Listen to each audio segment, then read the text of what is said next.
Maangas na player ng Spurs, tinuruan ng leksyon ni Kyrie Irving. Malinang niyabangan mga bro, nagmamba mode tuloy. Hype si Uncle Drew, nakatikim din ng alien rookie kay Kyrie. Madugo ang laban, nakalmot ni Doncic si Wemby. Dallas Mavericks versus San Antonio Spurs. Mukhang may hangover pa ata si Victor Wembanyama matapos ang historic performance last game ng San Antonio. 2 tres kagad ang naipasok ni Wemby, dumodouble step back pa ang rookie. Take over si Wembanyama, wala pang halfway mark, may double figure agad ang rookie. Parang nakakita lang ng alien si Kyrie Irving nang tumalon sa harap niya itong si Wemby. Heto pa isa mga bro, si Luka naman napag-commit ng foul ni Wembanyama, pasok pa ang pull-up jumper. Reklamo pa sa official si Luka kahit clear na may contact, kung saan bakas pa sa braso ni Wemby yung pagkakakalmot ni Doncic. Dumugo ang braso ni Wembanyama. Limitado pa ang minuto ng rookie, 6 minutes lang naglaro sa first quarter pero lumobo pa sa double digit ang lead ng San Antonio.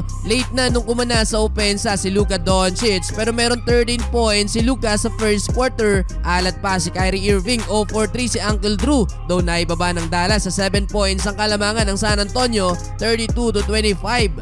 Second quarter, finally nakapuntos na din si Kyrie Irving, pull-up jumper sa harap ni Wembanyama. Back to back yan para kay Uncle Drew pero may bawi agad ang San Antonio. Trash talk pa itong isang player nila na si Blake Wesley nang ma-posterize ang sentro na si Daniel Gafford. Buti hindi na technical nang gawin niya itong pagturo sa player ng Dallas. Balik court si Wemby at binuli lang din sa ilalim ang depensa ni Gafford. Do patuloy sa pag-takeover si Kyrie Irving, mukhang nagalit ata sa rookie ng Spurs na si Wesley. Naangasan si Uncle Drew mga bro, pinaglalaroan tuloy ang depensa ni Wesley. Driving layup, sumabay pa si Wembanyama. Heto pa isa alley-oop pass para sa rookie na si Derek Lively. Kumana ng big run ng Dallas. Kyrie Irving 3-pointer, humahasel pa sa bola si Uncle Drew. Diving for loose ball led to a 2 points. Another layup kontra sa 7'4" na si Wemby. Hype na dyan si Kyrie mga bro at napasigaw na, nabaliktad na din ang laban. Lamang na ang Dallas, back-to-back 3 points for Josh Green.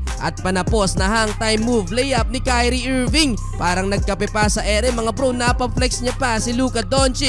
17 points for Kyrie Irving, lahat sa second quarter niya nakuha. 56-51 halftime. Entering the third quarter, momentum may hawak pa din ng Dallas. Mainit pa din si Kyrie Irving at ginawang suki na ang rookie na si Wembanyama. Mailang beses na-iskuran mga bro ang rookie gamit ang high arcing floater. Eto pa ang matindi na nagpawaw sa crowd ng Dallas. 1-on-1 Kyrie versus Wemby. No look reverse layup kontra sa best shot blocker ngayon sa NBA. Parang wala lang kay Kyrie. Well, walang ibang makakagawa niyan mga bro kundi si Uncle Drew lang. Lumobo na sa 20 ang lamang ng Dallas. Doncic, binato na lang ang bola, na ipasok pa. Walang foul na ipinito ang ref kaya napareklamo sa official si Luka. Grabe pa makatitig etong fan ng Dallas. End of third quarter, lamang ng 23 points ang Dallas, 88-65. Well, fourth quarter, pinaglaro pa itong si Kyrie Irving at naitala pa ang kanyang 30-point game. Hindi na pinaglaro si Luka mga bro dahil malaki na din ang hawak na lamang ng Dallas.